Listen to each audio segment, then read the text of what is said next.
Hello, hello. Hey, Gil, how are you? You muted, I can't hear you. Hi, good to see you. There you are. Good to see you too. Yeah. How you been? Good. Yourself? Yeah, no complaints. Straight. The wishes may you live in interesting times, and I think And we've got that. Yeah. whether we want it or not. So Yeah. That is true. Hey there, Otis here. Otis, what's going on, man? I went down to Virginia to pick up a pair of Earthworks Sigma 2.6 speakers, and then got caught up in a delay Oh no. getting back. But Otis, you're a madman. What? You're a madman. You should hear these speakers. They're the holy grail. All right, well, Otis, you got to promise me you're going to drive very safely, okay? Yes, promise. I'm going to turn off the light. I'm going to turn off the video and just listen. Okay. But And we're gonna put a video replay of this up. So if you need to catch it later, excellent. that'll be available for you. All right. I hope everybody's well. Thank you, Otis. Wally, nice to see you. And is that James there? Looks like it. Okay. Ironic indeed, but no worries at all. So I think this is probably it. I know we're a smaller group this time around, which is great because we'll get to be a little more individualized than we have in past versions of the course.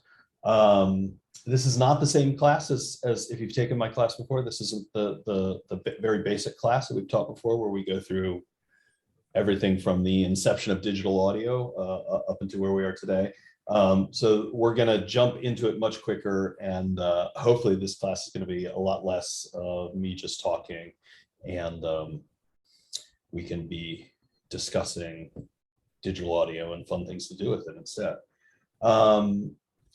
So I'll give it one more minute in case James needs a second getting things sorted out, and then we'll get going. Wally, am I seeing you tomorrow? Yeah. Awesome. Absolutely.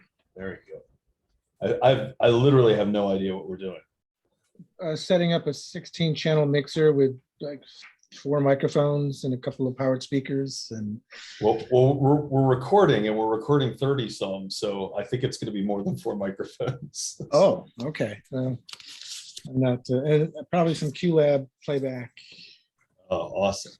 So awesome. but I think all the boys have that are on top of that. Excellent.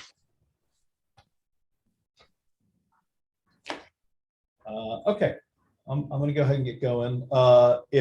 If anyone has any questions at any point in this, please just turn your mics on and ask them. Don't feel the need to put your hand up or type them into the chat, because I may not actually see that once we get the screen share going. So just jump in. Don't feel like you're interrupting. We're talking about Pro Tools. Pro Tools is one of many commercially available digital audio workstations. In the full version, or in the basic version of this class, I give a long spiel about why, if you're going to learn one, Pro Tools is the best to learn. And in that spiel, I say, they're very difficult. They have very deep learning curves. There's a lot of information to take in when you learn one of these software packages. And so if you're going to learn one, why not use the most commercially used one, which is Pro Tools? And I think that's true. My own personal experience over the past couple of years has been interesting because as I've done more and more composition work, I've discovered myself bumping against some of the limits Pro Tools has on the MIDI side of things. Pro Tools has very, very good MIDI implementation, but all of these workstation software packages kind of show their roots. They show where they came from. And Pro Tools was an audio recording package first and foremost. And actually for years, it didn't have any MIDI implementation. I think MIDI came in around version 6 or version 7. And that was Avid, or it was DigiDesign at the time, but the company that made the software responding to the fact that traditional MIDI sequencers like Digital Performer and Performer and Cubase and the original version of Logic, they were starting to add audio capabilities, and that's when Performer became Digital Performer. And so as you look at these software packages and what they do really well, Pro Tools, in my opinion, and reasonable people can disagree on this, Pro Tools does digital audio better than the other ones. The workflow is better. There's a reason why it's in every major recording studio, even though it's sometimes not the most convenient piece of software to use. And that's because of how it handles that, the editing, processing, the workflow, all that good stuff. But the MIDI implementation has not always kept up with the competitors who started MIDI and did MIDI better than they did digital audio stuff. So as I've begun doing more composition work and having to do larger mock-ups and stuff, I found myself, colleagues in that arena were kind of, would look at me a little bit like this when I would say, yeah, I'm working in Pro Tools, and because they all worked in Logic or Cubase or one of the things that had kind of more MIDI roots. So I took the plunge and learned Cubase, which I would say before I got comfortable, and it was probably 7 or 8 month process. They're deep software packages. You can't work well if you're constantly hunting for a menu and looking for something. So it took me a long time to get proficiency with it. And then the worst part was when I came back, I was doing a Pro Tools recording session in the studio, and I kept confusing my keyboard shortcuts, and I would try to use a Cubase Zoom shortcut, which was then disarming a record track, and I didn't know what was going on. I was very frustrated.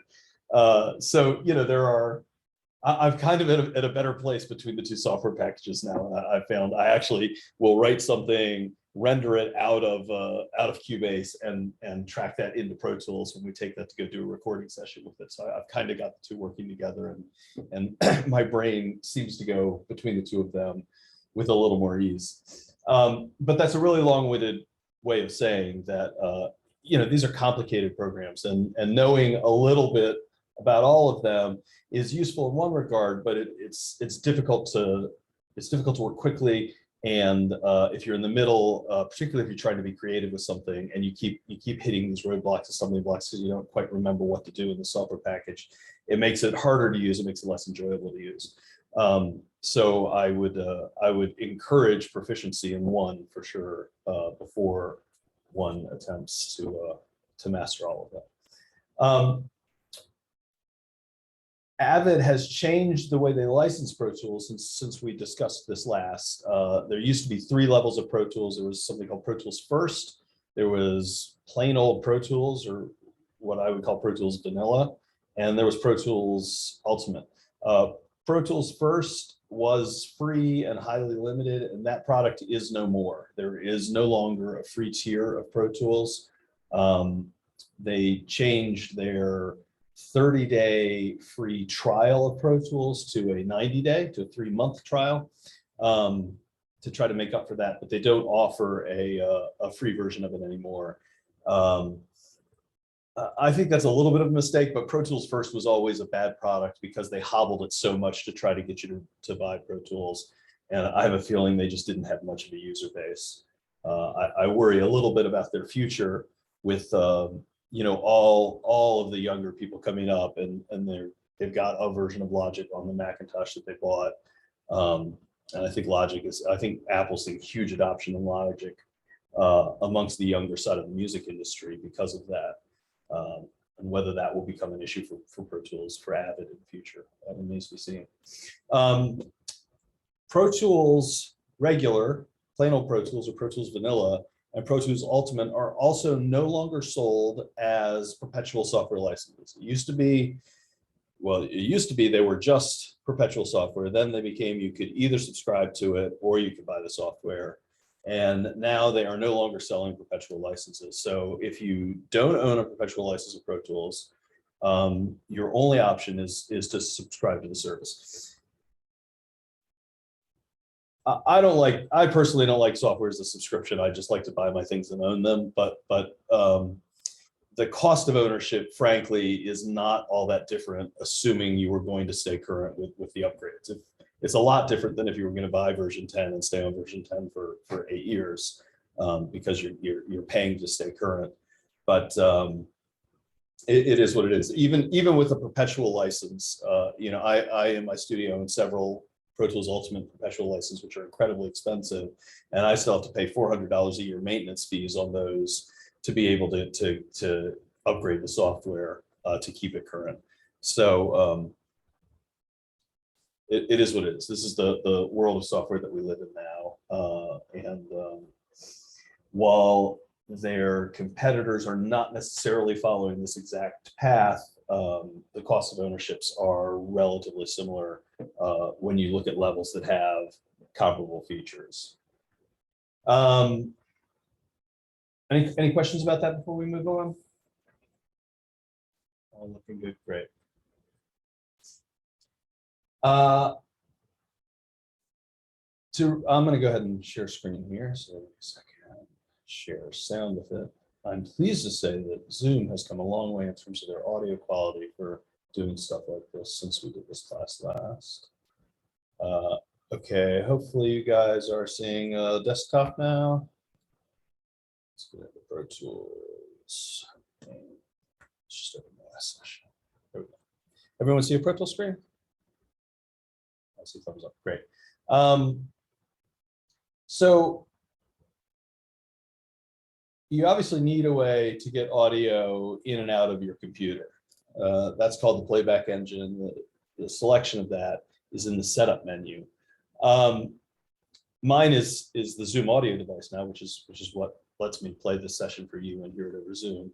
But for many of you, that would be the built-in hardware of your computer, either Macintosh or Windows computer, or you might have an external sound card, or you might have an Avid interface. It used to be way back that to run Pro Tools, you needed an Avid or DigiDesign interface. That's not the case anymore. That hasn't been the case for a while. Avid supports Core Audio on the Mac and ASIO drivers on Windows.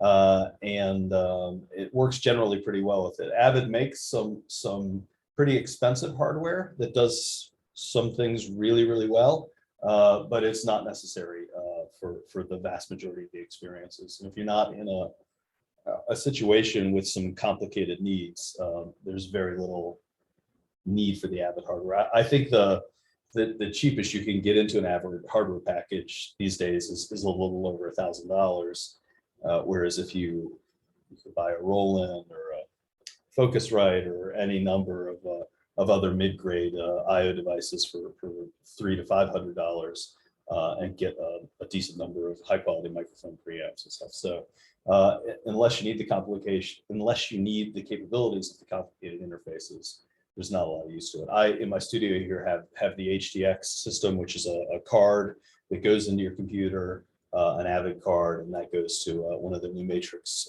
I/O units. And that's great. And it does a lot of things, and it has almost no latency, and it lets me interface Maddie and Dante and a bunch of other stuff.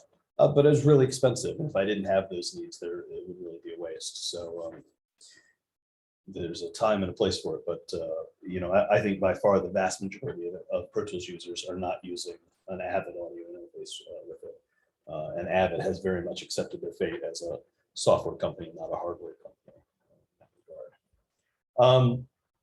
Once you have a playback engine selected, which would either be your built-in or your external sound card, these settings are pretty important. And the most important being the buffer size. This is how much time, if each sample is a slice in time, how many of those samples are we going to give the computer to do its work? So the fewer samples you give it, the harder it is on your processor, and the more samples, the easier it is on your processor. And the trade-off to that is latency. If you have a microphone plugged in to your sound card, and you are speaking into that microphone and you are listening to it through the software, through Pro Tools, at 32 samples, you won't hear much latency. At 128 samples, if you're sensitive to it, you'll start to notice it. And at 512s, it would become pretty difficult to talk normally because of it would be a very audible echo at that point of latency.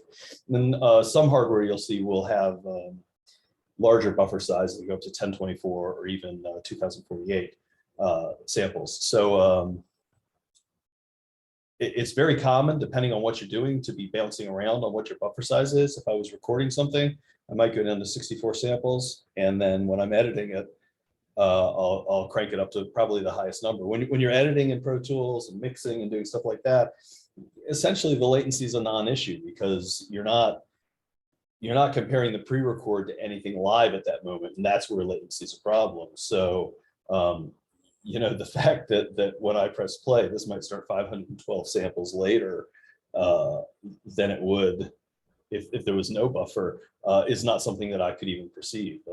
So it's not an issue at all in the editing process. Generally speaking, these top two boxes, these check boxes will come up with a good setting for your computer. You don't need to mess around with it. The optimized performance at low buffer sizes would only be needed if you were recording, you needed a low buffer, and your computer was stuttering. It can help with that. Ignore errors during playback. That's up to your preference. If you really want to know if something went wrong when you're doing a recording take, you would probably leave that off, because if it encountered a small error, it will stop your record, and you know if something went wrong, you can address that. If you're doing a long recording take and it's really mission critical that you get the whole take in, then I don't want a small click or something to stop the record process. So in that regard, I would ignore my errors. Dynamic plugin processing lets the computer do the background work of shifting the processing around when you add and then take away a lot of plugins. That's a good thing to have on. The video engine should be enabled if you're working with video and disabled if you're not working with video. Disk playback cache essentially doesn't need to be managed anymore. This is a hangover from rotational drives, and when the bus throughput to the drives was relatively low, and audio needed to be spread out across multiple drives if you were recording a lot of tracks. Nowadays, basically everybody's recording SSDs, and they are much faster than need to be for everything except for the most insanely high channel counts and sample rates. So you can just set it to normal and let it manage that. Any questions? Sorry, your guys' faces are all screening this way now, so I look over there and look at you. Okay, great. So then we're going to move on and just look at the main windows inside of Pro Tools and review the general features. So we are looking at the edit window right now. There are two primary ways of viewing the data inside of Pro Tools. This is the edit window, and I'm going to select window and the mix command there. That gives me the other view. Mix and edit are the two views. Obviously in here, I'm not seeing waveforms. I'm not seeing the audio on the track, but I'm seeing my faders and any processing or sense that I apply to it. Most people toggle back and forth between these screens frequently when they're working. The shortcut to toggle is Command on Mac and Control, which is Control on a PC, and the equal sign. And that's a toggle command. So whichever one's not up, it'll show it. You can close both of those, and Pro Tools has not closed the session. I just don't have my windows open, and this can be a little confusing, particularly if the session gets saved in this view. Somebody will be trying to close the session. Oh, the session didn't close, and I'm just hitting Command and W, which is the Macintosh default, closed window, which generally closes a file in most pieces of software. If I hit that again, it kind of looks like I'm done here. And then if you were to quit at this point, it would say, do you want to save? And somebody, oh yeah, I should save. And then you're in a condition where it's saved like this. And it's not a problem, except for when you launch it, you're going to go, Pro Tools isn't working, like, nothing came up. So just remember those two windows. And if you ever come across a session that looks like this, or it says it open, you don't see anything, just try that command. There are some other views that we get into I think I'm missing the requisite tracks to for it to display that. So let me just and then Windows. Still not quite there. I need to,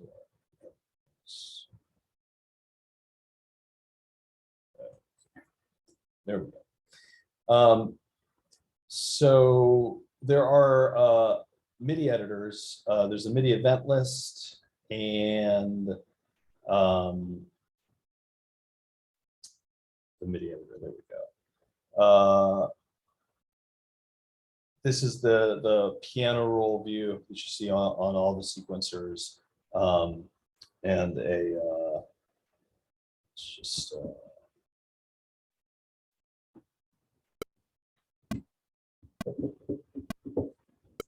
so if you were to play some MIDI data in here, it would show up here. We see notes, we see velocity and stuff. We'll look at MIDI in greater detail later in the course. But those are, when I say there are two main views, there are others, but most of the times it's mix and edit. There's a score editor. It's really actually disappointingly bad at what it does, particularly because Avid is also the publisher of Sibelius. And it would have been amazing if those two products had been better integrated when Avid acquired Sibelius, but they're not. And in that regard, Dorico doesn't have any good interfacing with Cubase, so it's not like the competition does that. And then since we look at it, I'll just bring it up. There's a MIDI events list. This is an old way of looking at sequence data.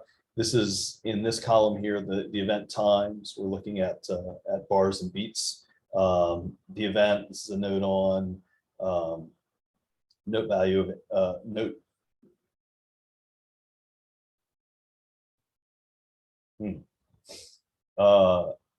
Sorry. Is that the register? No, it's this is an on and off velocity. I was expecting it to show me a numeric value, but it's only giving me the note name, and I can there's an option to change that. I'll have to look. It's probably when we get to preferences, we'll look at that. But an E3 is the note. You know, if I just to demonstrate. Get back into the smart cursor board here. So I just banged away on a C4 there, and if I go back to my MIDI events list, yes, right, because Avid's living in the alternate universe, and that's a preference we'll look at in a second too. That what's whether middle C, the C below concert A, whether that is C3 or C4. Most. There's some disagreement still. Most of the world agrees that that's C4 at this point. Avid by default doesn't.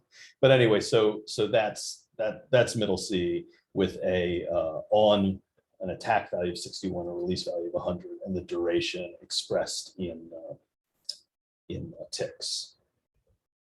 I think almost nobody uses an event list anymore, but it's still included in the package, and I guess that maybe some people like that. So those are the main windows you can look at inside of Pro Tools.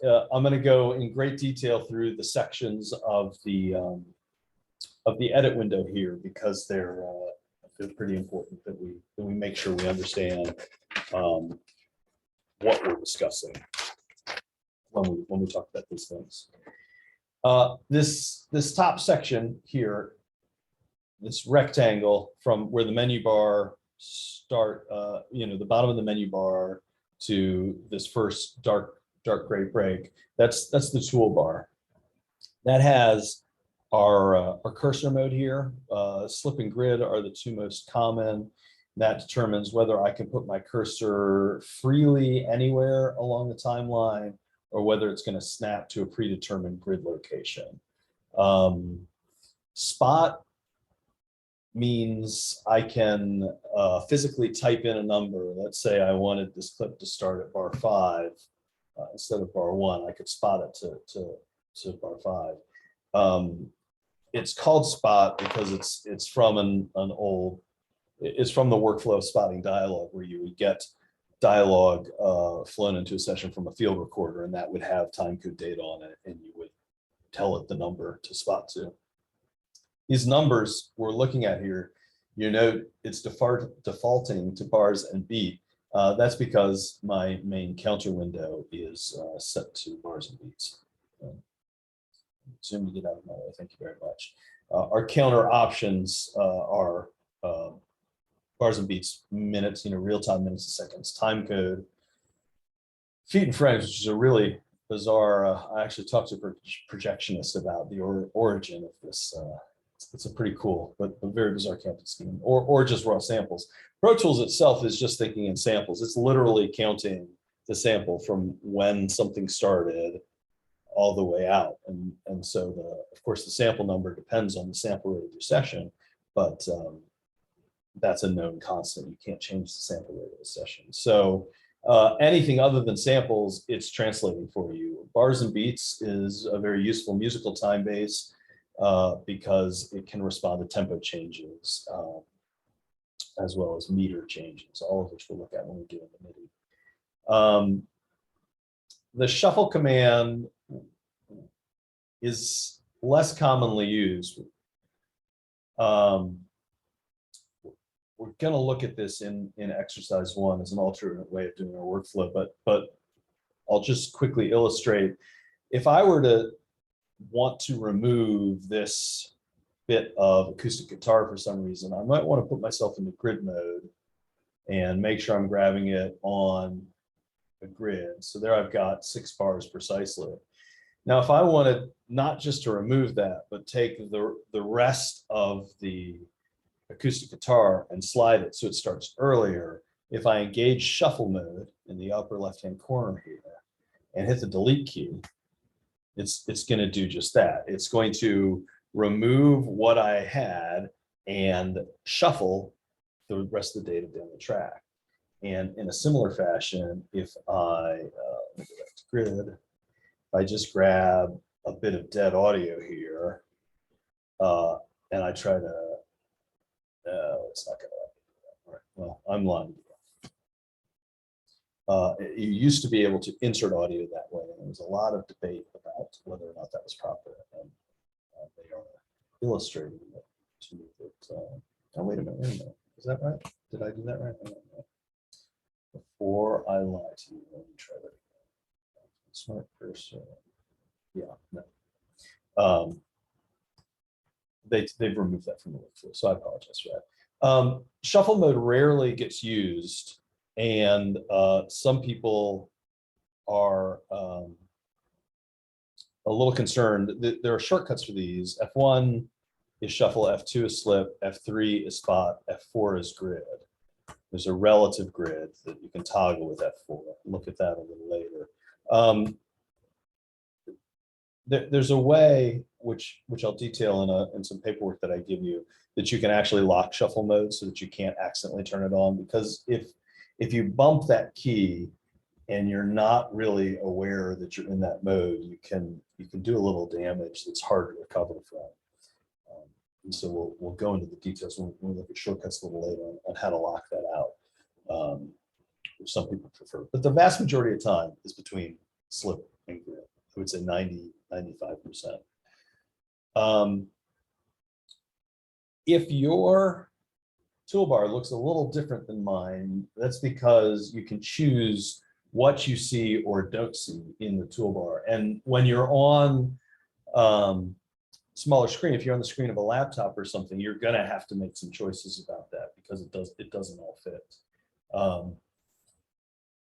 This software is complicated and there's a lot to look at, and it's made all the more difficult on a small screen. So most people prefer to work with an external screen whenever that's possible. Even when I'm on an airplane, and doing anything on an airplane is hard enough these days, but if I've got the room, I'll get my iPad out. And, since Apple lets you use your iPad wirelessly as a secondary screen, I'll do that to just try to give myself a fighting chance. But if you're looking for something that I'm describing, you don't see it here, just click on this little arrow in the circle in the upper right-hand corner of the toolbar. Make sure everything's turned on. This next block here next to the Hey, Andrew, Yep. real quick, can you explain slip one more time? Yeah, I'm sorry, I probably just glazed right over that. So slip means you can move anything freely without regard to grid. So if I grab this bass note and I don't want to cut it, I'll just separate it there. Don't worry about these commands. We're going to get into all that. I can just move that any amount of time or space that I wish, a very small amount, a very macro amount, and I'm not being constrained by any form. Now, to be honest, doing that in this situation, in the musical context, I probably want to be constrained. So I'd put myself into grid mode, and I put my grid to, let's say, an eighth note. I happen to know that I've set my grid to the correct tempo for the song. So then when I move this, when I move this, it's going to move to easy, logical places, places where I might like it to be. So it's even when you're editing in a musical piece like this, and the music is precisely on the grid, there's frequently times when you need to, I just want to grab something a little bit ahead or a little bit past the beat. And so I will frequently just be toggling back and forth between them. Most of the time when I'm editing, my left hand, it kind of hovers over the whole keyboard. Some of my fingers are on the F keys, but can easily come down to hit E and R and T and some of the other shortcuts that are important. So next to these cursor modes these are the zoom controls. Clicking on the horizontal arrows and dragging either direction will zoom in or out.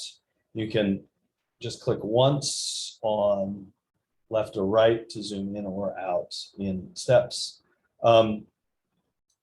The little waveform icon here, this is your horizontal zoom, your vertical zoom. So if I start pulling this down, it actually looks like the song's getting quieter, like the waveforms are getting smaller. And this is an important feature of Pro Tools that we should illustrate.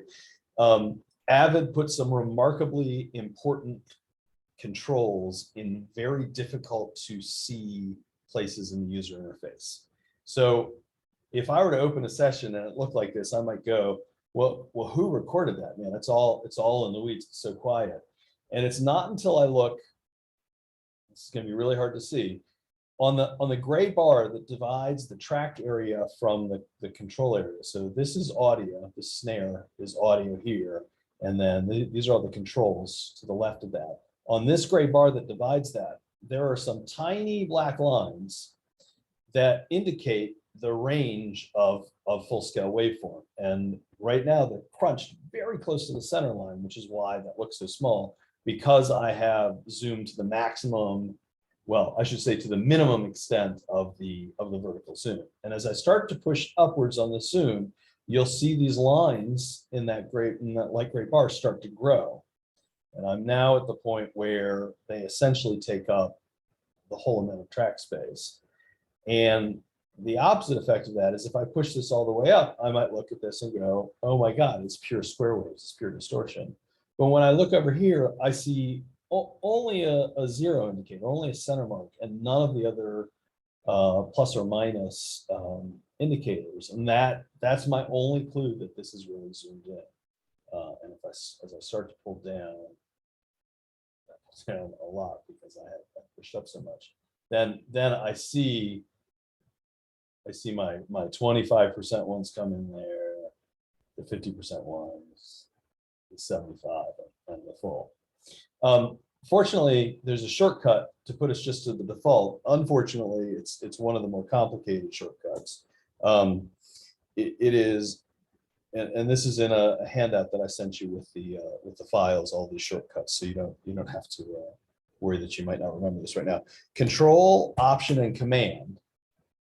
This is all on a Macintosh. Control, Option, and Command, and the open bracket, the key that is to the right of the letter P. will default you to the nominal vertical zoom.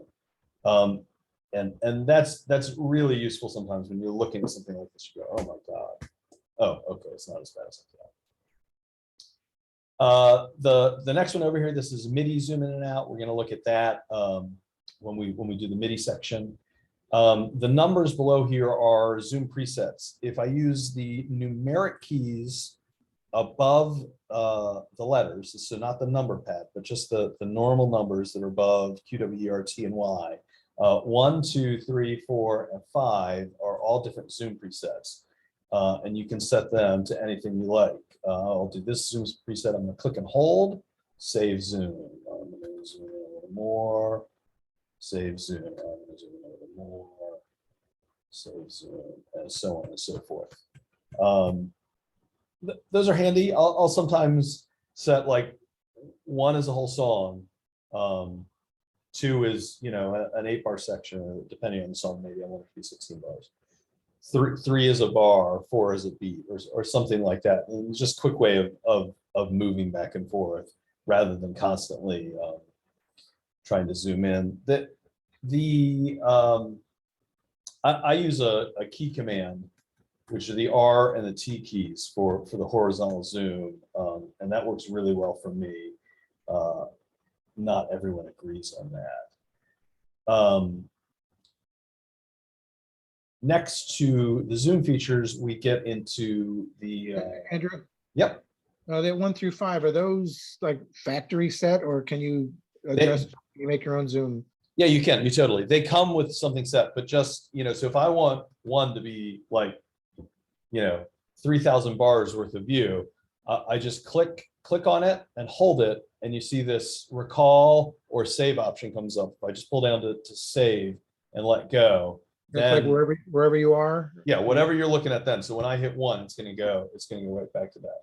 Cool. It's the zoom level. It's not where you are on your timeline. It's not a marker position, but it's the zoom level. Right.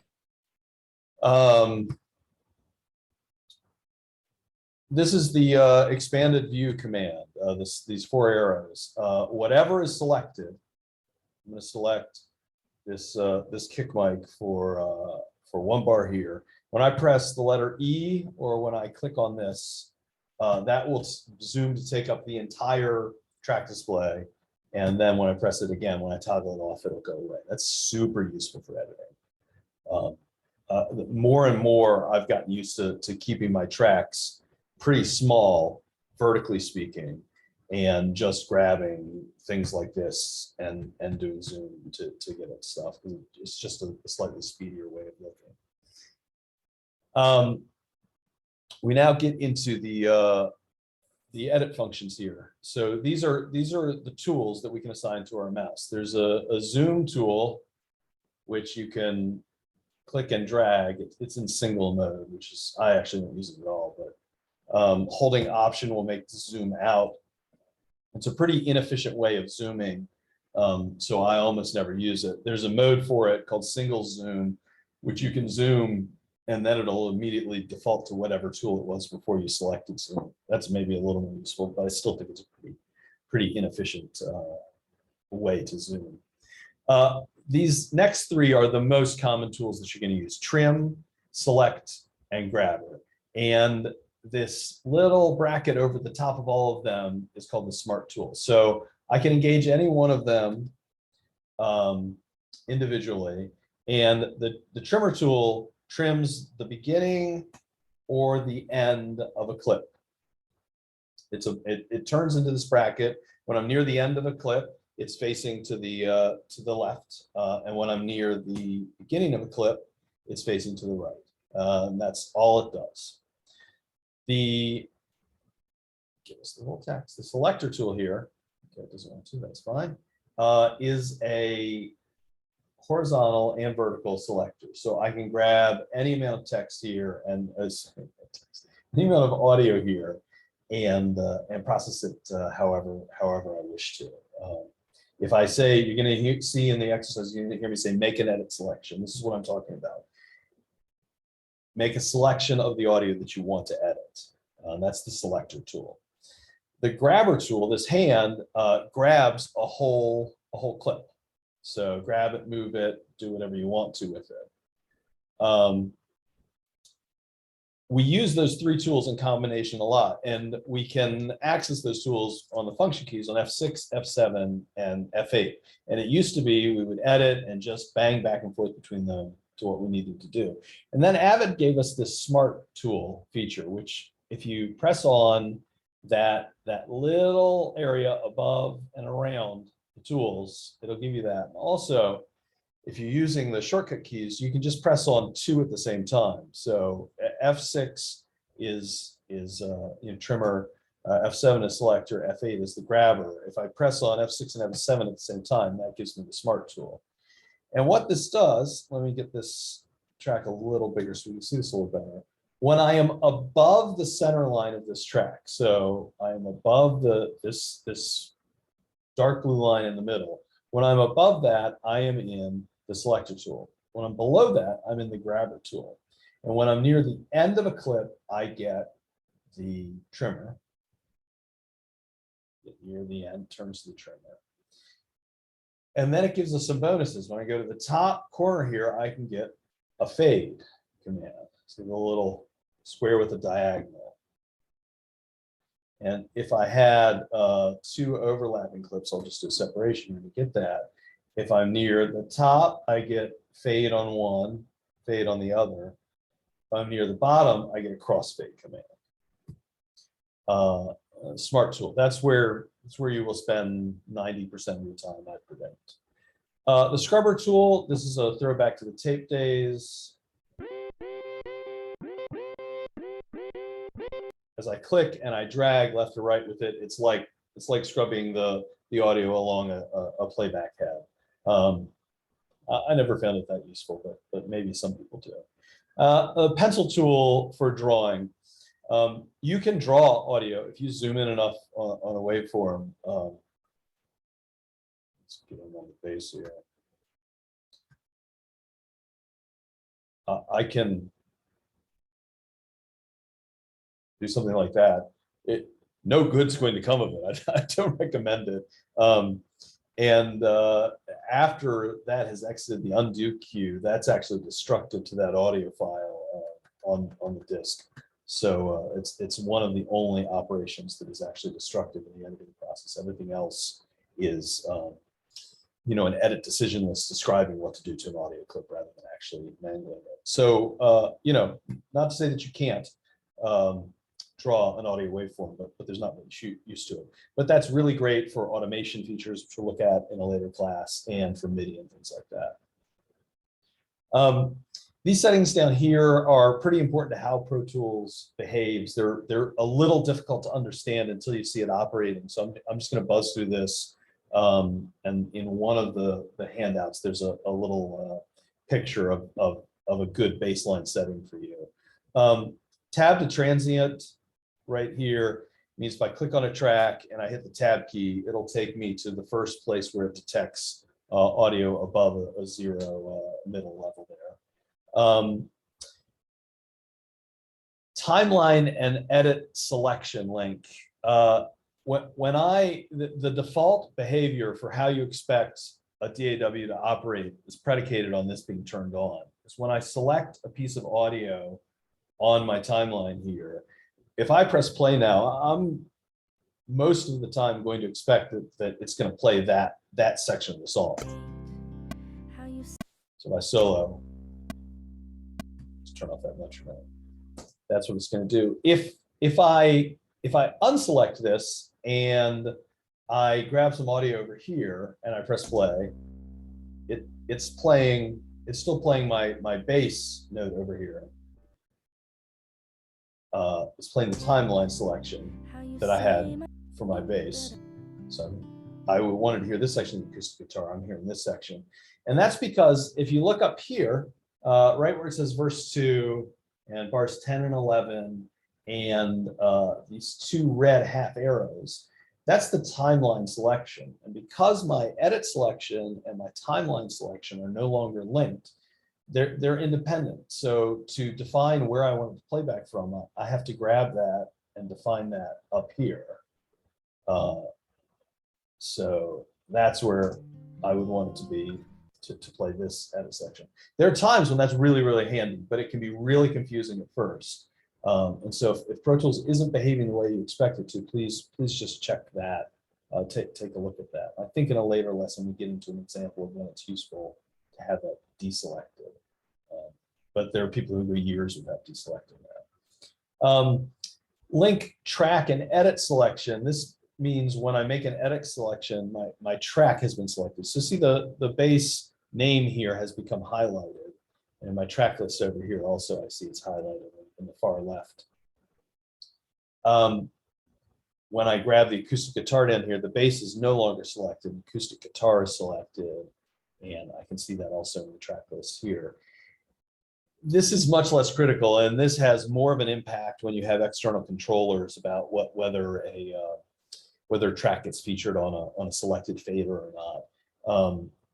And this will bother you less if this gets toggled without you knowing it. But as a general basic operating procedure, it's good to have it on. This next one drives everybody nuts because of the shortcuts. So in default mode, the way you're usually set up, this wouldn't be depressed. It would be gray, not blue.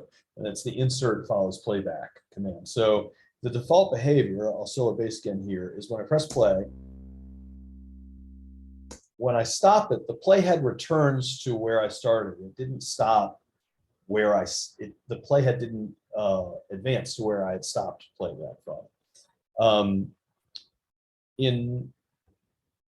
I'll toggle this mode back and forth a fair amount depending on what I'm doing, but most of the time I want it to behave like this. If insertion follows playback is turned on, just make it blue there. When I play it and I hit stop, you'll see the playhead is right where I stopped. Now the reason this drives people nuts is the shortcut for this is the letter N key. You see I'm pressing N and it's toggling blue and gray there. And N is really close to the space bar, which is the play stop shortcut. And so it's very easy when you're playing and stopping, not being incredibly careful, to just bump that. And then all of a sudden it's not behaving the way you expect it to be. So just remember to come up and have a look at that.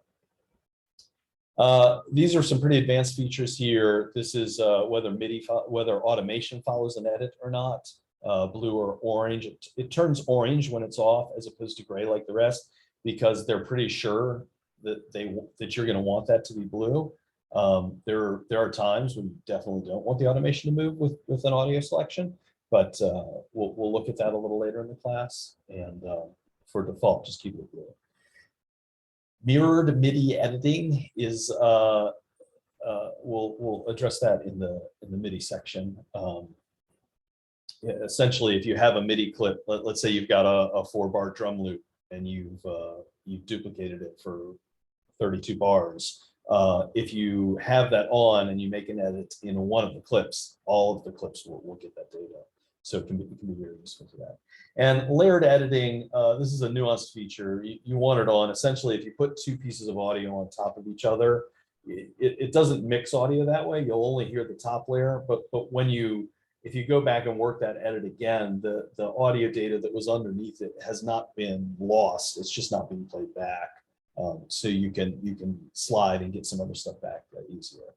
I think we look at that. Here's your counter.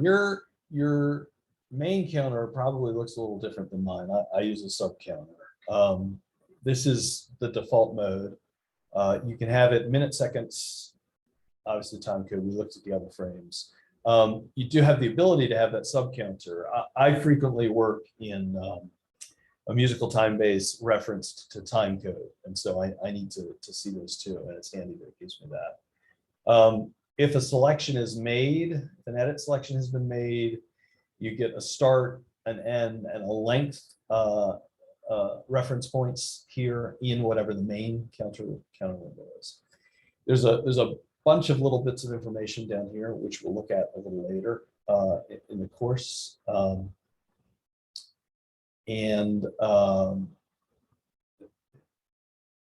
We look at this in the MIDI section, but if you're drawing a MIDI note, do you want to hear it or not? that's the command for that. We saw the grid. This is where you define what the grid is.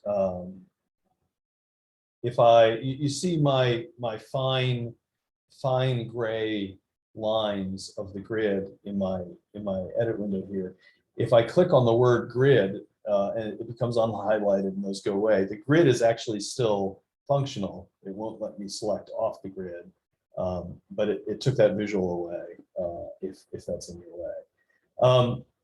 You can define the grid in any time base that you want. It doesn't need to be the time base that you're editing in. So it could be in minutes and seconds, and I could have a grid of 1 second. Obviously, if you're doing something musical, bars and beats is handy, and then you can set it to something appropriate for whatever you're working on. This is the transport over here. There's a dedicated transport window that contains all this data that some people like to use, and I actually just prefer to have it up in my main toolbar, but to each their own. Pre-roll and post-roll, how much audio do you want to play before your edit selection, and how much audio do you want to play after you've stopped? When you're starting playback, should it just immediately start or kind of ramp in? If you're doing a lot of punch-ins with people monitoring on headphones, that fade-in can be really nice and make things a little bit pleasant. And then your basic transport records here. There's an online mode for working with time code. We're not going to get into that. Rewind and fast forward commands, stop, play, and record. This is in loop record right now. I can right click and take it out of that. It's just a normal mode, just as when it plays. Just come out of loop mode. Let's take this out of record for that to behave correctly. So when I play that,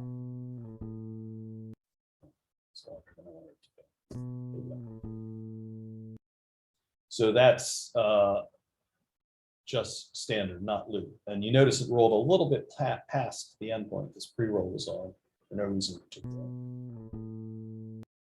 That's normal. If I put this into loop mode, then as one expects, loop playback does not work if MIDI tracks are record enabled because of how MIDI recording works. So if you're ever trying to do loop playback and it doesn't work, check if you've got a MIDI track record enabled. And then there's several record modes. I'm on Pro Tools Ultimate. Some of these are specific to Ultimate, but you can have normal record or loop record, which is pretty handy. I like Quick Punch, which lets me be playing back.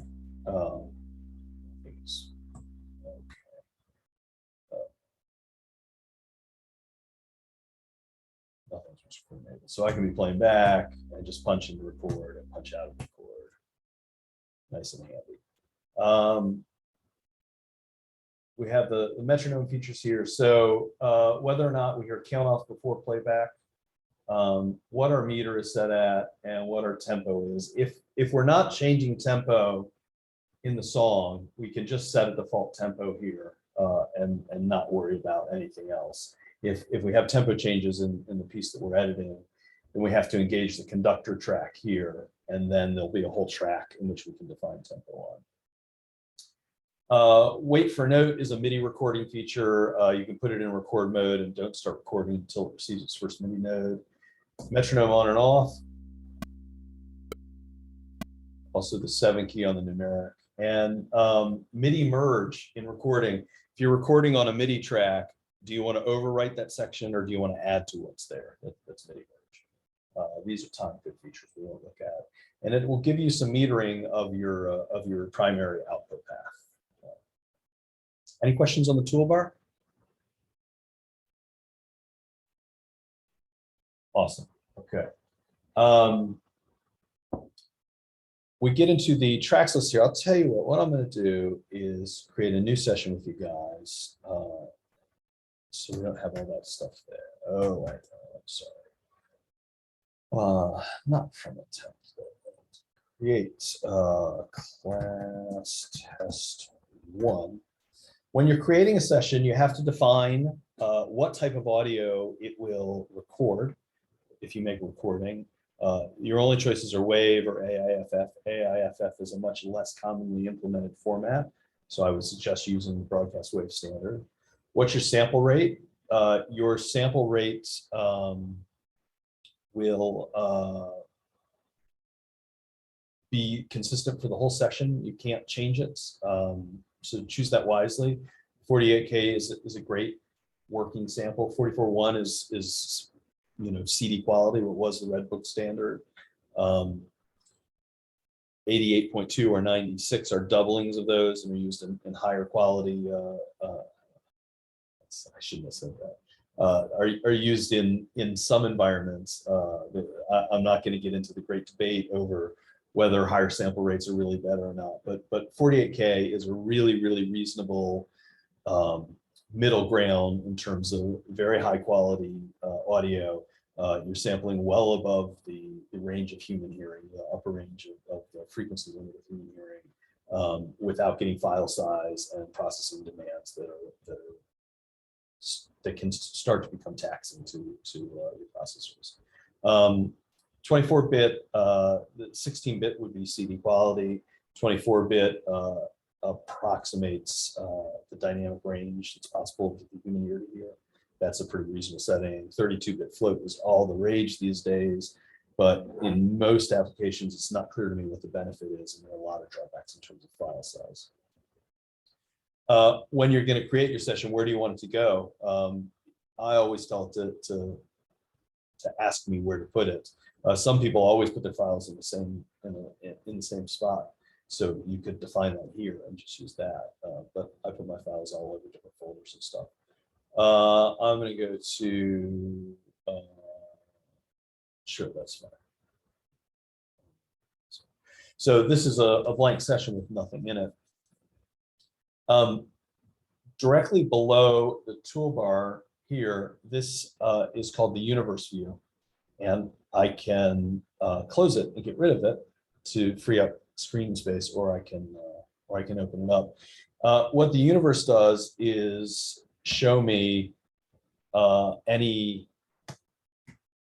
overview of my entire session, everything that's in my session, regardless of whether I can see it at my current Zoom level. So if I put 48 tracks here, you see this white rectangle here has gotten larger than it was moments before, because that's representing those 48 tracks. And if I were to drop audio and stuff on them, they would appear across this. You'll see this in the bigger sessions we do later. It can be useful. It can be just a real estate hog. So up to you as to whether or not you find that useful. There's an alternate use of that space, and that is for clip effects. This is in a relatively recent version. I think this came in late 2018 or an early 2019 version. So if you don't have it on yours and you have an older version, that's why you can't see it. These are the two icons to toggle between those two views. Essentially, you can apply this processing non-destructively on any audio clip, as opposed to a whole track. So that would make it different than inserting these effects. We'll look at that in greater detail a little later. I actually don't use it at all, not because I don't think it's good stuff, but just because it wasn't there when I first started using the software, and my workflow doesn't frequently direct me to think of this, but it can be handy for some applications. The next thing we have down here is our rulers section. I've got all of my rulers open.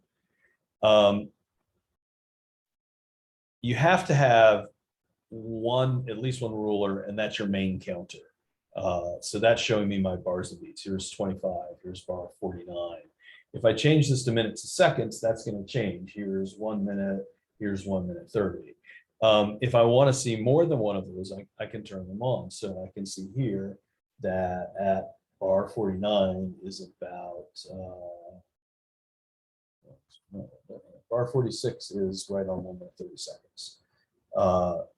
So it can be very handy to see more than one time base. And then there's some other very useful features here.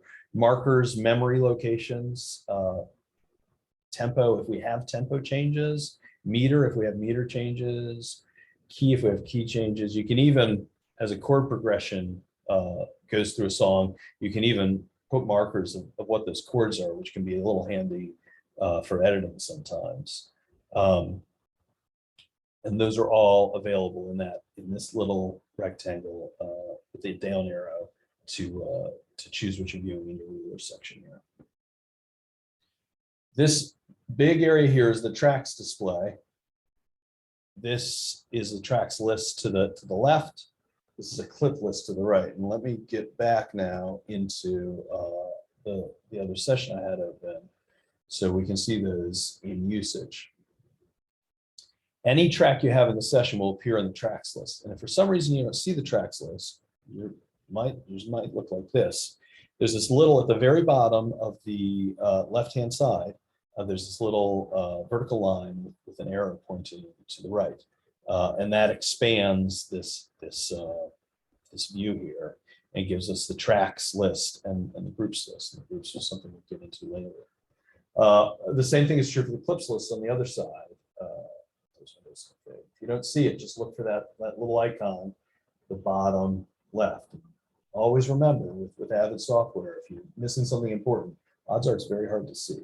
So that's just how we like to do it. Clips and tracks are fundamentally different, right? The track is an audio track that you can put audio on, or if it's a MIDI track, MIDI, or some other features we'll look at later on. And the clips are the actual audio files that we put on that. And so with that, what I'm going to do is get out of this, and we're going to build that session that I just had open there together, or I'm going to do it for you so you can do it later. And this is project one. This is the first project that was in the paperwork. And what we want to do, I'll just get out of the screen share for a second. The best way to learn this stuff is by doing it. So you might feel a little overwhelmed jumping into something right away, but jump in, follow these instructions. They're not 100% complete because, again, this is a refresher course. So I'm assuming you've got some basic knowledge here, but there's a lot of information to get you on your way. And if you can, complete this setup portion of this before the next class, because then whatever questions you have, we can go through that and try to really cement the knowledge. So anyway, there's this song. It's called "I Hate." It's by a very talented artist named Jessica O. And what we're going to do is we're going to pretend that they want to use the song in a TV show to underscore a scene. And that's going to require it to be cut up into a different form. So we're going to change the form of the song. When I say form, I'm speaking of musical form, meaning the structure of it. So what the fictitious they have asked for is they think it starts a little abruptly right now. It takes too long to develop, and they need it to be shorter. We proposed that we would solve this by just cutting the first verse to take the length down. But the artist, turns out, she really thinks that the lyrics in the first verse are important. So we need to keep those lyrics, even if we're not keeping the first verse. We need to do a couple other edits to it to make it fit into the required time. So let's jump in and do the setup for this. Now, I sent you all the audio files for this, and I also sent you a starter session for this that has all these steps that we're about to do completed. So if you get stuck, you can reference that session, or if you want to, you can just use that session, and we're going to do some mixing with this next week. But it's a really good exercise to go through and create the session if you want to do that. So I'm going to go ahead and reshare. Just make sure the sound is still sharing. I'm going to create a new Pro Tools session. I used Command N to get that up. I could have also gone to File and Create New. I'm going to entitle this "My Last Name I Hate." Wow, that's up to set up. local storage, there's an option that you can create these things and store them on Avid's cloud. There's not a, even if you're collaborating with people remotely, there's not a lot of advantages to doing that. So stick with the local storage, at least for now. WAV file, 48-bit, 48K, 24-bit. Generally speaking, always keep your IO settings to the last used, meaning what the last, use the IO that you last used on this computer, not the IO that was on the session. Because if you're importing a session from another computer, the IO is probably very different. Interleaved, whether or not if you record a stereo file, whether that will be recorded as a single file with 2 tracks. If you do not select that, you'll get 2 mono files with a .l and a .r on the end of their names, and proper location. So yeah, it's all good. Here's our new session. We set our main counter to bars and beats, which it already is on my system. I'm going to set my grid to a quarter note, which it is. I'm going to create a click track. So Pro Tools, unlike most sequencers, doesn't have a built-in metronome. If you want a metronome, which for many projects you will, you just need to create a click track. You can do that manually, or they've given us this lovely macro here, create click track. And if I select that, it's going to create an auxiliary input channel. It's going to insert their metronome, which is called click2. And it's going to solo bypass it. So the solo is not active, so if I were to solo another track, this won't mute. And we're looking at why and how to do that a little later in this lesson here. I'm just going to set that to my main output. On most systems, that's what would have defaulted. I have my system configured a little different than that. So if I make sure that my metronome is on, I'm looking up here in my transport controls for what metronome icon is.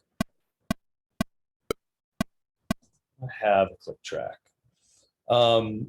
The tempo for the song is quarter note equals 67 beats per minute. So I don't need a conductor track. It's not going to change. So I'm going to turn that off. And then I'm just going to type 67 beats per minute in there. And I hear the tempo change. I need to import all of the audio files. The audio files I sent you are in a folder called, actually, they're probably called session 1. I didn't send you the session 2 files in this because it was a pretty big download. I didn't want anyone to get bogged down. I'll send the link out for those session 2 files tomorrow. But in the transfer that I sent you, there's audio files I hate.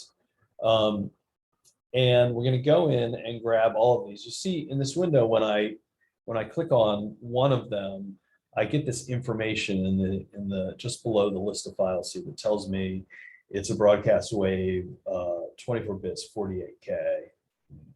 It's mono and some other information about it here.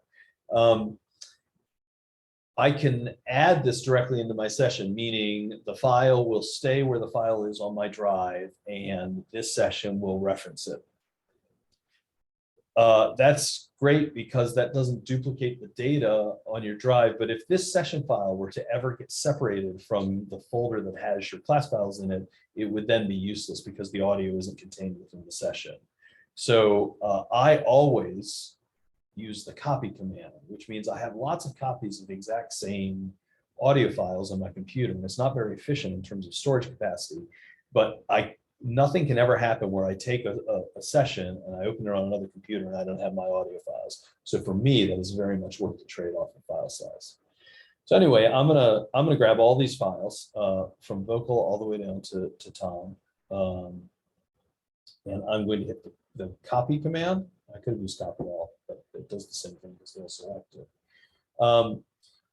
If they weren't the right sample rate, this wouldn't have said copy, it would say convert, and the apply sample rate conversion would have done these settings automatically for us. So I'm not going to worry about that. I'm going to hit open. And it's going to ask me choose a destination folder. it will by default always bring you to a folder that it has created called audio files, which is nested with the session you've just created. So by default, this window that comes up is the default location that I want. This is it doing the copying of the files. Do I want to put those files just into my clip list, or do I want to put them on tracks? For this lesson, we want to import them to tracks. So I will select destination, new track, location. I'm going to choose start of my session. So they're all the way to the left of my timeline.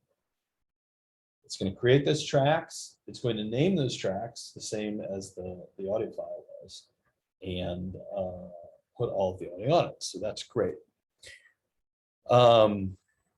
We need to sort them into a logical order. I like the way I think about things. I like my drums at the very top. So I am going to command click to unselect everything. Just my kick. I leave the metronome at the very top. Kick. There was another kick. Snare. Hat.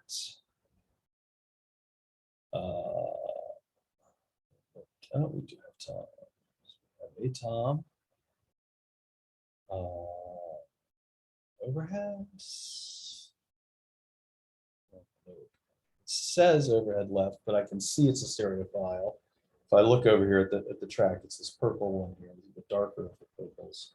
I see two waveforms there, so I see that stereo. I'm going to go ahead and rename that overhead LR. I renamed just by double clicking on the track name. Bass, acoustic. There are two electrics. I like things that play first to be above things that play second. So I'll do that. The two piano tracks and then the vocal. So that's a logical order for me. If it looks more logical in a different order to your brain, that's absolutely fine. Create a mix bus. So again, my system is set up a little different than yours is likely to be. So this came with a different bus already assigned. When you create your tracks, odds are they're going to all show up routing to your main output. Now we could mix this way. We could set our levels, our panning, do whatever we want to with it, and just render it on the main output. But we're kind of missing a unified processing point to if I want to affect all the tracks together. And so to me, it's much easier to create a bus that we can do that mixing on. So there are a couple ways to create a mix bus. There's actually a YouTube link you can click on to go and see this if you need to see it again, but I'll do it for you now. There are two ways of doing it. I'm going to do the easy way here, which is probably the way you're usually going to do it. And if you're interested in the hard way, kind of the history of how the easy way came about, you can go click on that link that I did. I'm going to select all of the tracks that I want to route to my mix bus. That does not include my metronome. I want my metronome to go to my main output, but I won't want my metronome to be to have the possibility of being rendered into my final audio. So I don't want to send it to the mixing bus. So I'll click on my first track that's going to go to the mixing bus, and then I'll hold down Shift and click on my last track. And that's going to select all of the tracks in between them. So everything from kick to vocal is selected. I'll tell you what, I'm going to make these smaller so that we can see everything at once. And since I've got a big selection, it's really easy to do. There are two modifier commands that are universal across most of the features in Pro Tools. And that is when I hold down the Option key and I do something, that means do what I'm doing to all of my tracks. And if I hold down Option and Shift, that means do what I'm doing to my selected tracks. So in this instance, I want to make all of my selected tracks a little smaller in the vertical scale so that I can see them all at once. So I'm going to hold down Option and Shift, and then I'm going to click on this little gray bar that divides the controls from the track. And it's going to give me the sizing indication there. And I'll just choose Mini. And there we have, they're all smaller. Harder to read some of these things, but easier to see what I'm about to do. So now that they're all selected, I'm going to, oh, before I do that, let me just make sure we're all clear on what we're looking at here. So I'll make the click a little bigger. In my IO column here, and if for any reason you were to not be able to see that, in the at the top corner below the rulers, the top corner of the track display is a selector to select what columns you're looking at here. And there are tons. You can eat up all of your screen real estate with these. I have no room to see my tracks over here, but boy, I can see all this data.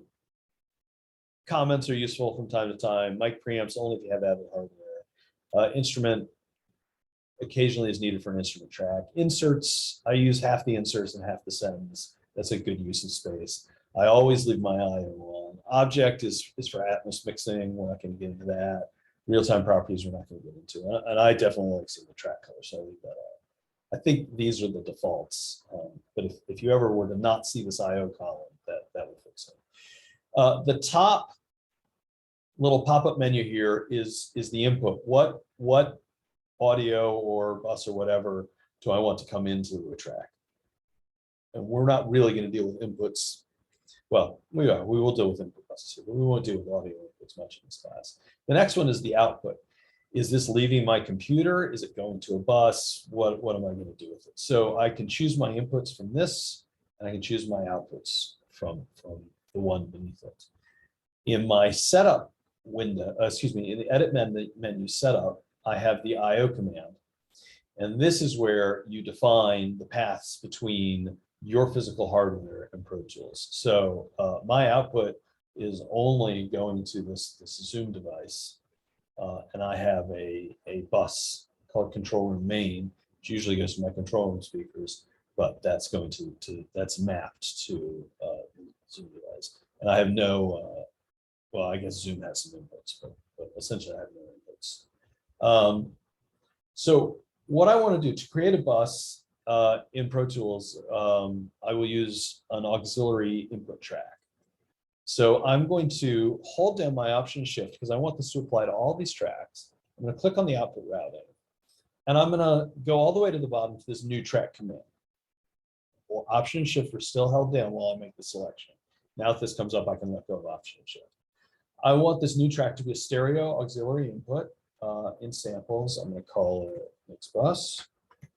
And I want it to be at the bottom. So I'm going to say, don't put it next to the current track. I'll hit create. And that does a few things. First of all, created a new auxiliary input, and it named it mix bus for me. It also created a bus called mix bus, which is the input to that auxiliary input channel. And it routed all of these outputs that I had selected to that mix bus. If I go look at my my mix window here, it's a little easier to see that. So I can see all of these tracks that have been selected, that were selected, are now sending to the mix bus. The mix bus is coming into this track here, and this track is sending to my speakers. So if I hit play, turn the metronome off, and let me get some more of this. Here we go again, here we go again. If I pull the mix bus fader down, we don't hear anything because all of this audio goes into here before it goes out to my output, which in this case is Zoom. So now any inserts that I put on this will affect all of those inputs at once. The one thing I need to do now is if I were to want to solo this bass guitar here, and I hit solo, I'm not hearing anything because the mix bus itself is muted. It's following the mute command from the solo. And so much like the metronome, much like the click track, I need to bypass solo. And I can do that by holding command and clicking on the S. And we see that grays out, and this has now stopped respecting the solo mute command.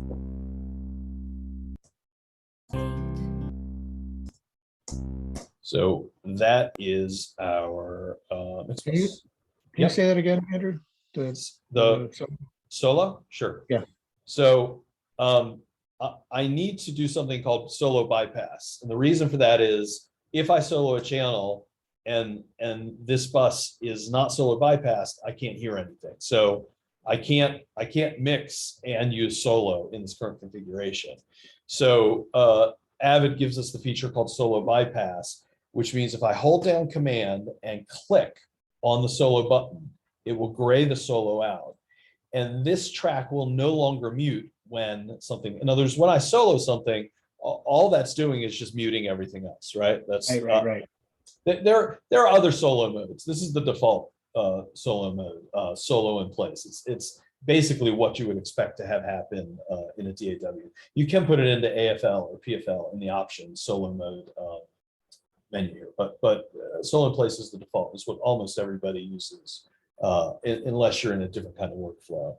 So I need, when this solos, for my mix bus not to mute.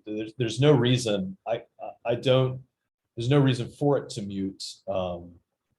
And it fundamentally doesn't work for me if it does. So How now you say when I solo this or this, there's nothing there, or the piano. I'm still able to hear the audio through the mix bus. Would That you makes keep it bypassed for the session? Yeah, I'll never put it back in. Okay. There are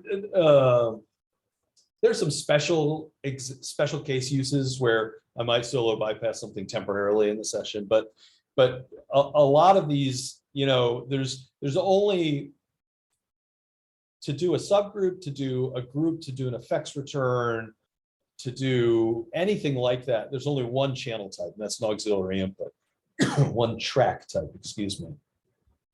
And so we have to modify their behavior a little bit. And frequently those, for a subgroup, you're going to solo bypass. For mixing bus, you're going to solo bypass. For most effect returns, I'm going to solo bypass, because when I solo a source, I want to hear the effect with that source. So that's a pretty common command to use while you're setting up the session. And then once it's set up, you don't have to think about it. Great. With all of this audio in here, it's going to be pretty loud. None of it's mixed. So what I want to do, just to start and make sure I don't blast my ears or your ears off, is I just want to turn everything down 10 dB. I could pull every fader down 10. I could go through and create a group to gang these faders together and pull them down 10. But Avid by default gives us a group for everything, and it's called all inside the greater than, less than symbols. And if I were to grab that, everything that, any change I make will be applied to every channel. So I can just pull my faders down. When I get close to 10, I'm going to hold down the command key, and that's going to give me high resolution. That'll get me right to 10. Now, there are in doing that, two things that I didn't want to move, which is okay. I just want to restore my click and my mix back to 0. And option clicking on a fader will put it to nominal, to 0 dB. So, I mean, I could have gone and made a custom group, and then it wouldn't have affected this, but it's so easy to put it back, why bother? The only thing is, remember when you've turned an all group on, and remember to turn it off, because you will really be upset with yourself if you do something important in a minute and don't realize that you're doing it to every track. Okay, so now if we were to listen to this, suddenly I'm out of words. okay, that's at least not going to blow our ears out. We need to align the song to the grid. We're going to edit on the grid. And if we're going to edit on the grid, the song's got to sit on the grid. So if we had gotten lucky, they might have, whoever printed these tracks might have printed the start of this at a precise interval ahead of the grid. But it looks like it's a little off to me. And what I'm going to do is I'll just grab some drums. So I've got some rhythmic elements here. And I'm going to use the E, the toggle zoom, to zoom way back in. And I'm going to get a slip mode here so I can define that with a little more ease. So that fine line there, that's the grid. That's a downbeat of bar 19. And this is, it's not ahead by much, but it's ahead by enough that it's going to cause us a problem editing. So I want to fix that. I want to put it on the grid. And this looks a little challenging because I can't see the time that well on these tracks that start earlier. I mean, I guess I can kind of see it there. I can't really see it in the vocal, but I'm gonna do the edit on the drums because it's very common that to put something on the grid, you're gonna need to start from the middle of the track to find the right spot. And it's a little counterintuitive how you do it, or at least it always seemed to me to be a little counterintuitive. So I'm going to get my all group again, which when I highlight a section is going to highlight absolutely everything. And I'm going to go just a little bit in front of where I want to make my edit for the alignment. And I'm going to grab all the audio that's to the left of that, everything that's ahead of that in time, and I'm going to delete it. Now, it's not gone, it's just off. It's out of my way for the moment, and we're going to put it back. But now I've got these very clear rhythmic examples of where I need to be, of what my alignment point needs to be easily accessible. So I can just zoom in and do this visually. I'm using the kick drum here.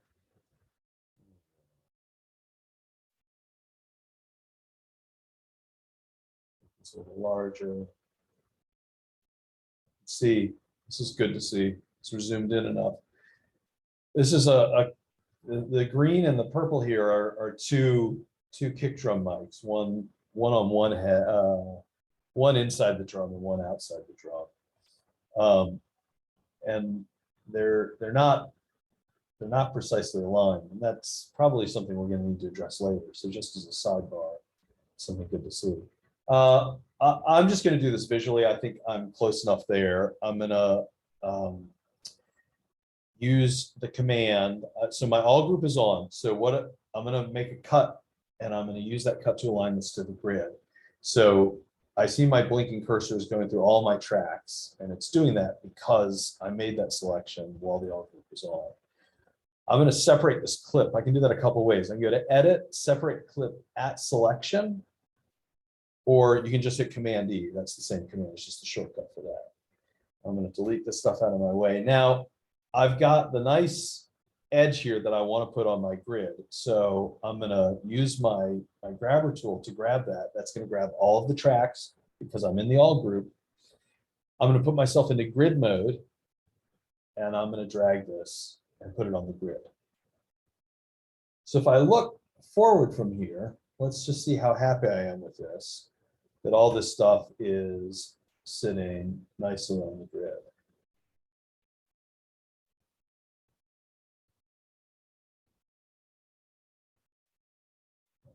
Pleased. A little bit out of time there, but I'm not going to address that. Let's see, by and large, that looks very successful to me. I'm just looking at these strong transients against metrically strong beats. I'm pretty pleased with that. So that's great, other than the fact that I got rid of the first half of the song. But now what I can do, because it's not really gone, is I can just hover over the leading edge with my smart tool, and it gives me the trimmer. And if I just grab that and just drag back, then I get all of that stuff that I had cut off back. But I'm now, if I zoom in, you see there's this empty space between where the session starts and the tracks originally were and where they are now. And that's the difference between being precisely on the grid or not. Does that make sense to everyone, what I just did?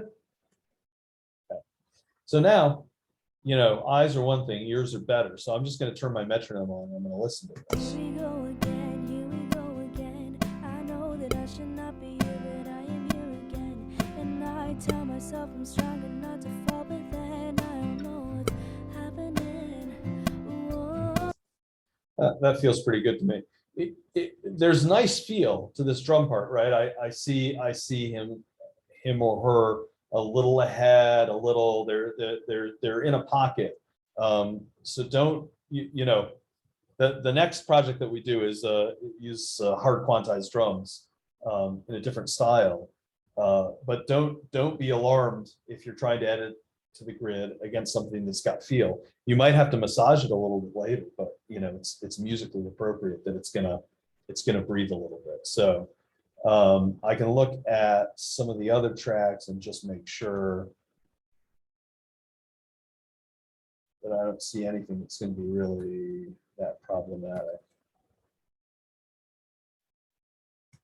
Yeah, I think we're pretty good. Okay. So we're on the grid, and I can also confirm that 67 beats per minute is correct. We've seen that. So then the next thing we have to do is we have to figure out what the form of the song is. And we're kind of running up against our time here. So I won't go through this process with you, but these are done in the example session I gave you. But what you would do is just listen to the song and label the parts. So there's a verse, there's another verse, there's a chorus, there's a third verse, there's another chorus, there's a fourth verse. You just want to put markers on the downbeats of those, not on pickups. So if we listen to the beginning, I hate right, the downbeat of the song is right there on measure 2. The singer is singing an eighth note pickup into that. So the marker doesn't go at the beginning of her voice. The marker goes metrically where it should go, where, you know, the definition of the verse would be. And that's very important because we're gonna, when we start moving stuff around and rearranging the form, we need defined sections. We need that 8 bars to be 8 bars, not 8 bars and an eighth.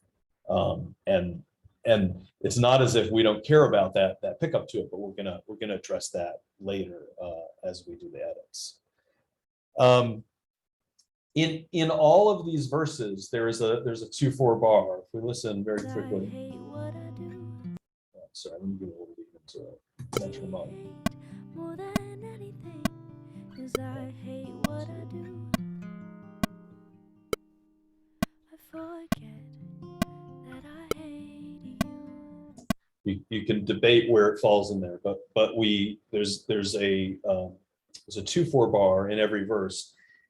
It fundamentally doesn't affect anything to our related to our editing, unless it bothers you that what feels like a 1, what feels like the downbeat of a bar, is displayed as a 3. It's displayed as the, you know, the middle beat of that bar. I'll quickly demonstrate. I can define, everything is by default in 4/4 here. The session's in 4/4. I can simply define this bar. I'll say bar 8 is the 2/4 bar, which is entirely possible that it is. So making sure that meter is one of my rulers shown, I will click on bar 8, make sure I'm in grid mode. This needs to be precise. Click the plus on the meter track here for add meter change. Bar 8, meter 2/4. Still going to click on the quarter note. Now, everything in the song after this point is a 2/4 bar now. So I'm going to go to what it's calling bar 9. Well, what is bar 9? But and I'm going to change that back to 4/4.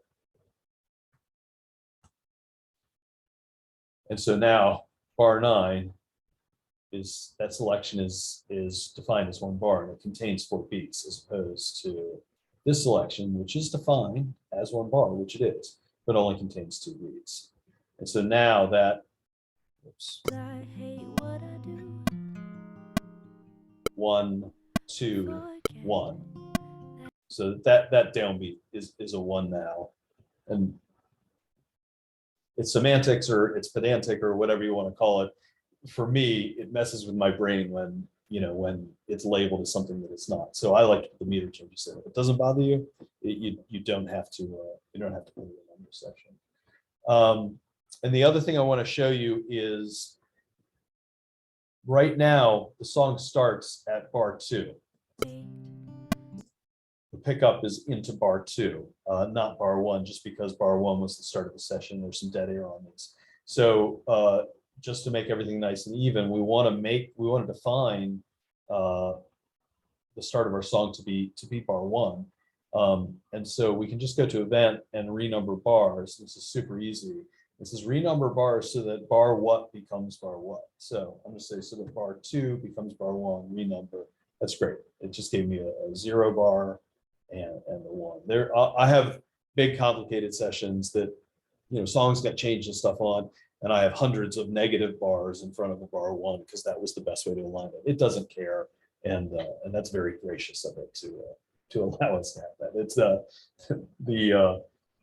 oddly, the more musical programs are not always as forgiving for that. So I appreciate Avid's flexibility in that regard. So and that's it at this point. Other than dropping the location markers in for each section, the setup is done.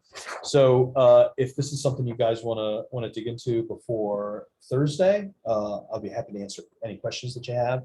And then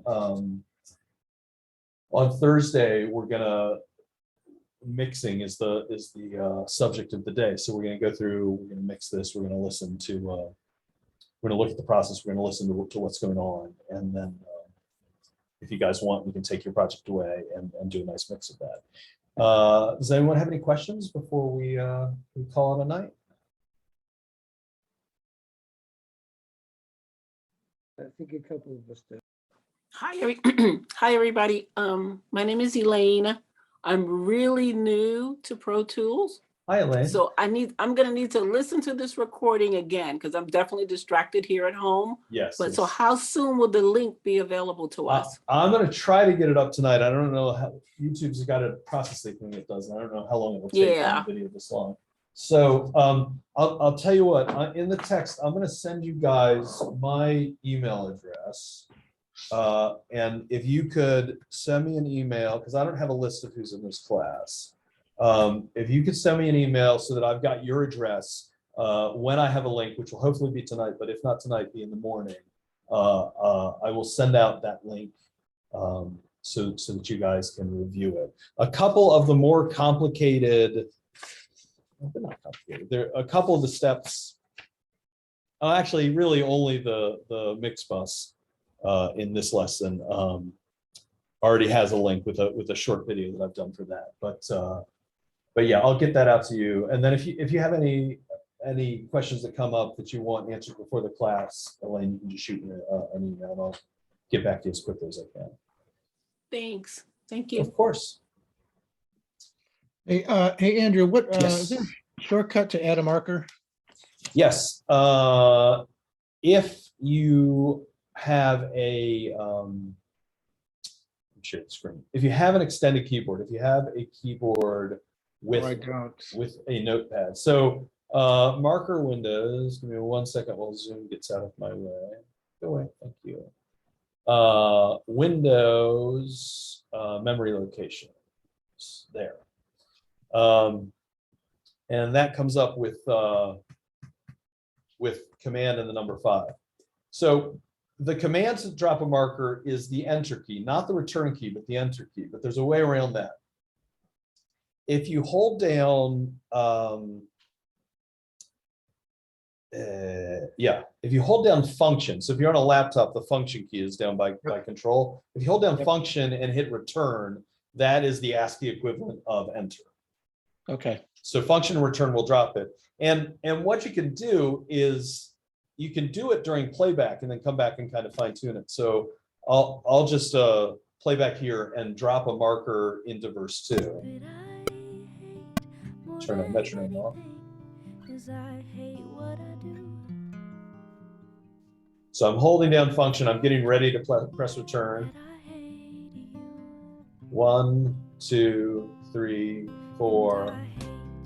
Drop that. And you can either name it at the time, or you can just hit return to close that window. does it put it on the grid, does it? It doesn't. It doesn't. It put it exactly where I dropped it. Okay, Oh, I don't for a minute believe I dropped that precisely on the grid. So I want to see some. It was pretty close. Um, well, I'll just pretend my timing was worse than that. I'm gonna move that. So if it's here, I just put myself in grid mode and then just drag, and it's gonna go, it'll immediately go to the closest Okay, marker, right? So you see it's snapping on those grid points because I'm in grid mode. cool. And if you want to get rid of one, just drag it and pull straight down. You see my cursor just turned into a trash can. Yep. That's one of the ways to delete it. You can also put your cursor in a location, go to the memory locations, click on that little circle in the upper right, and choose new memory location. That's another way to do it. So any of those will work. It works during playback. So usually for something like this, I'll just play back and drop as I'm going along. If you drop and you go, oh, shoot, that wasn't the chorus, or oh, I did a bar early, just put another one. Don't worry about it, because you can just go through and delete them later. If you've got one in here that you want to get rid of, if I hold the Option key down, you see my arrow right by location 1 there turns to an eraser of a pencil. I just hold Option, click on that, and get rid of it. Or I can come over here, drag it. Cool. Either way. And the, I missed one thing you said earlier, to restore the vertical size of a track. It was Control, Option, Command, and something else? Yes, Control, Option, Command, and the open bracket, which is the key to the right of P. Oh, all right, look at that. You see Oh, I that? see. Yep. Got it. It's really hard to do if you're trying to do it, but it is possible to get the vertical zoom of 2 tracks out of sync with each other. So one is really zoomed in and another one's not in. And that is really confusing to diagnose what's going on. And again, that will default it for all the tracks. And so that's like one of my, if I look at something and something doesn't look right, that's one of the first things I try. I have to disagree. It was very easy for me to do that, to get the tracks out of sync. Well, I mean, I could get them all out, but I've had like one that's vertically zoomed in, zoomed out. So it's like this, and one that's, Right. you know, and I was Right. like, I recorded both files. Neither of them look like that. Oh, I don't know how I did it. So. Excellent, thanks. James, did you have a question? Just real quick, this just goes back to, my big question is actually, what's sort of the best homework to do for Thursday? This project that I was doing, that's in the files that I sent you, the instruction sheet for that. The best thing to do is to start from scratch and just follow all the steps, and you'll do what I just did.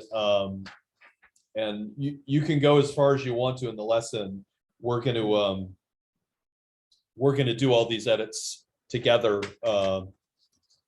on Thursday before we get into mixing. But you know, you could absolutely go through and do those all yourself and see if you, you know, the more you've tried, the more questions or more questions you might have, or the more things you might realize you already know. So, you know, whatever. I've been using Reapers. So this is, I mean, I started with tape, let's face it. But I mean, so this is just a it's just another interface to me. So they're all kind of the same stuff, but I am seeing some advantage already. A real quick technical, did you say that the timing of MIDI notes was measured in ticks? Ticks. So bars, beats, and the subdivision of the beat is called a tick. Screen share. So if I grab, let me grid zoom.